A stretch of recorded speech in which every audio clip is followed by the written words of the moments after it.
مساء الخير، ازيكم عاملين ايه؟ انا جاي النهارده ارد على السؤال اللي ناس كتير جدا بتساله لي. هل يا علي الشمس بتأثر على الفضة ولا لا؟ اعملوا سبسكرايب ويلا بينا نشوف.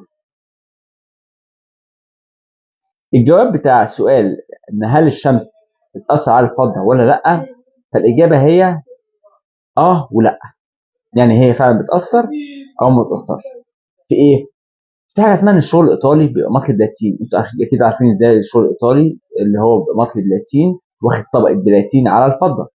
طبقة البلاتين دي هي اللي بتحمي الفضة، عشان كده لما تيجي تحطوها على الشمس ما تأثرش خالص. طبقة البلاتين تفضل موجودة ودي بتعيش لفترة طويلة شوية، عكس الفضة اللي مش مطلية بلاتين. الفضة اللي مش مطلية بلاتين اللي هي بتبقى لون الفضة العادي خالص، لما بتتعرض للشمس لوقت طويل للأسف بتتأثر ازاي؟ زي الصور اللي انا بعتها لكم دي دلوقتي، بتصفر صفار. شايفين الفضة مصفرة ازاي؟ دي هي الفضة اللي بتتأثر من الشمس للأسف. فعشان كده ليها اجابتين، ان الفضه للاسف بتاثر وما بتاثرش. لما بتحط عليها طبقه بلاتين، دي طبقه البلاتين بتحافظ عليها فما بتاثرش، تفضل تلمع. لكن لو ما اتحطتش للاسف بتتاثر وبتصفر من الشمس.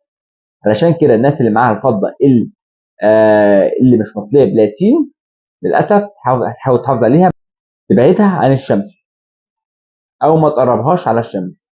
وزي ما قلت لكم قبل كده نحطها في اكياس شفافه ونقفلها، نبعدها عن التراب والعفره بتاعت الجو. وبكده نكون شرحت لكم ان الشمس بتاثر على الفضه ولا لا. يا رب اكون افدتكم، ولو حد عنده اي سؤال يكتبه في كومنت وانا ان شاء الله هرد عليه. وشكرا.